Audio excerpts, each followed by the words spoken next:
I'm Daniel from ratings.com. This is number 5 in our series of weekly updates to help you choose the best products. This week, we are beginning a long-term burn-in test with 3 TVs of different panel technologies to see how they compare. In this video, we'll go over the test methodology and what we aim to investigate. Many of you have sent us messages or emails because you're concerned about the long-term performance of your new TV, especially when watching content with some static images, such as network logos, or for video games with a fixed interface. We already test for temporary image retention on TVs, which generally subsides over the course of a few minutes. Both OLED and LCD TVs may suffer from temporary image retention. Permanent image retention is a more serious issue, but it requires looking at the performance of a TV over the course of months or even years. We'll be performing a long-term test of 3 TVs to see how the image changes over time with very heavy use. These are the OLED LG B6, the VA Samsung KU6300, and the IPS LG UJ6300. We'll be playing this test clip on them 24 hours a day. Each week, we will turn off the TVs and perform the clear panel noise function on the OLED. We'll measure the peak brightness and color gamut, as well as taking a photo of the screen to analyze for any retention or degradation. We'll be performing this test over a year and regularly post updates in an article. You can find a link to it in the description below. We've designed this test pattern to mix static content and moving images to try and represent some typical material.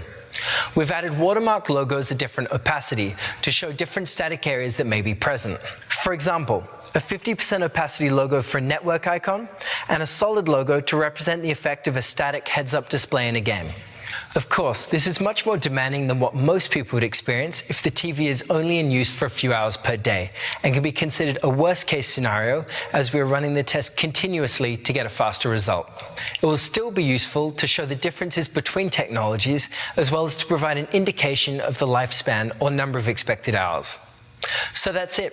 If you've got any questions or comments, leave them down below. And if you like what we're doing, subscribe to the channel. See you next time.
Hi, I'm Daniel from ratings.com.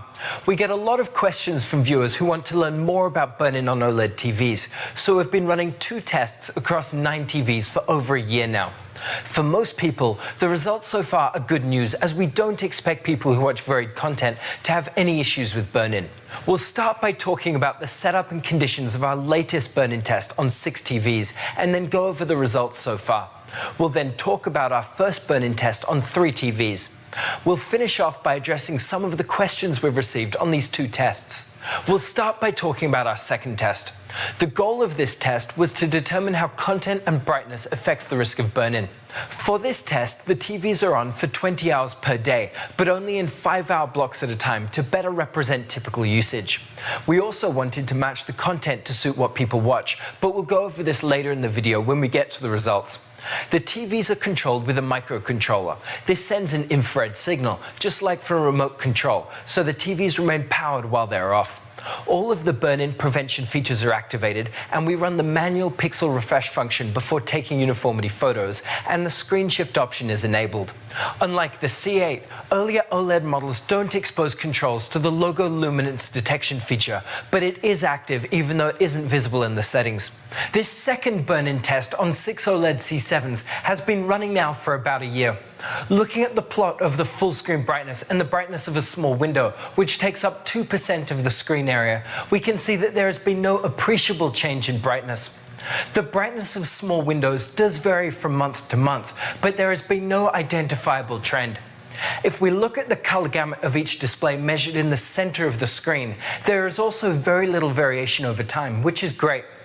We'll now look at the latest uniformity photos of each TV. The TV displaying recorded sports content shows no signs of issues, despite 6,000 hours of usage, which is great, as we expected the static scoreboards to be risky. This content is from multiple channels, so although there are many static elements during a game, they do change depending on the network. The TV showing recorded footage from Call of Duty also doesn't have any noticeable uniformity issues over the same time. We originally thought this might experience issues due to the in-game heads-up display, but this is a great result, and maybe because it doesn't use saturated colors. The TV displaying recorded content from the game FIFA 18 shows some uniformity issues near the corners of the display, which corresponds to the location of the static in-game scoreboard. This has been developing over time and became noticeable after about 800 hours of usage, but still isn't visible in normal content. We expected this to happen because FIFA shows quite a lot of bright and static content. On the TV displaying a live NBC cable feed, the Today Show logo has started to become faintly visible near the lower right-hand corner, but this is only visible in test patterns after about 4,000 hours of usage. This is strange, as we didn't expect it to cause issues, as the logo isn't present often, but it is quite saturated. This isn't visible in normal content though, so it isn't a problem. This is the TV which has been playing a live CNN feed at maximum brightness. We expected this to burn in due to the large bright static areas, and the CNN logo has been permanently burnt into the TV, as well as the breaking news banner. These areas are darker than the surrounds, as the light output of these subpixels has been permanently degraded, and these darkened edges began at about 2,500 hours of usage. Another interesting result is that the center of the screen shows an outline that appears to resemble a person. This also seems to be permanent degradation and has been appearing in the last 1,000 hours or so. We're surprised that this is present because the center of the screen doesn't have any static banners. It may be a cumulative effect from the skin tones or clothing of reporters, but we don't know. If you've got any ideas, then let us know down below. If we look at the live CNN TV that's at a lower brightness of 200 nits, we can see that the degradation has appeared later and is at a lower intensity. After about 3,500 hours of usage, the uniformity corresponds closely to the maximum brightness CNN TV at about 2,500 hours of usage. This appears to support the hypothesis that brighter content will increase the rate of burn-in, and is what we expected. Now for the first test. The goal of this test wasn't to represent a real-world use case, but instead to identify if burn-in can happen and how long it takes for the overall screen brightness to drop. We bought two LCD TVs with different panel types and an OLED TV, and have been running them for 20 hours continuously each day, which doesn't correspond to anyone's normal usage. The test video also includes large static areas with saturated colors in each corner, which is much more extreme than normal static content, such as network logos or sports scoreboards. Like the other test, all burn-in prevention features are active, and the schedule is controlled with a microcontroller. We'll now go on to the test results. Despite 9,000 hours of usage, the OLED in this test has yet to experience any brightness loss or change in color gamut at the center of the screen. Also, letterbox bars are present in our test pattern for about 36% of the time. Despite permanent burn-in in each of our logos, we can't identify any uniformity issues as a result of these letterbox bars. This is great for those who play older 4:3 content or watch lots of movies with letterboxing. Another interesting outcome is that one of the LCD TVs appears to have failing LEDs. The brightness of the UJ6300 has been degrading for a few months now, starting from about 5,000 hours of usage. It has now dropped to about half of the original level, and blue spots have appeared across the screen. We don't know why this is, as it seems to be a premature failure based on the expected lifetime of an LED. In this state, it is unwatchable.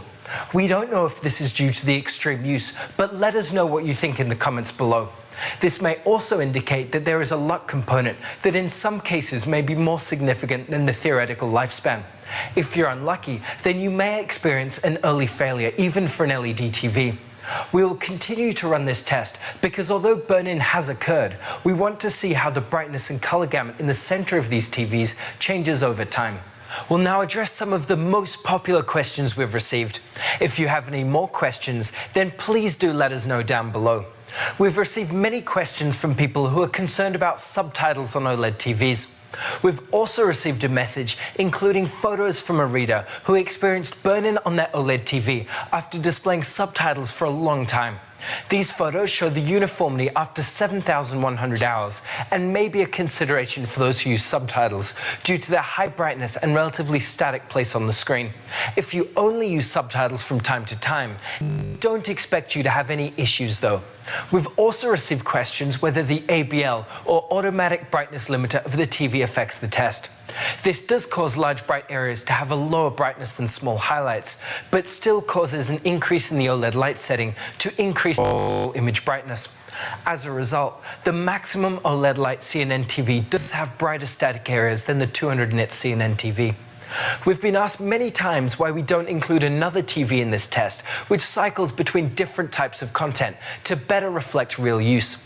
This would be a great thing to do, but we've got limited resources. In this case, we expect that due to the cumulative nature of burn-in, the results can be approximated by combining the effect of each usage. Another question we frequently receive is whether newer models have improved burn-in performance. We haven't tested these newer models with the same long-term test, so it is hard for us to know. It is likely that they're a bit better though, as the problematic red subpixel has increased in size. Overall, our current stance is that if you vary your content and don't display static areas, then you're unlikely to experience any issues. If you do plan to watch a lot of static content with bright saturated colors, then an OLED TV probably isn't for you. So that's it. Let us know what you think in the comments down below. To learn more about the test methodology and some of our interesting results we've found so far, check out our previous videos in the series, which are linked below. And if you like this video, subscribe to our channel.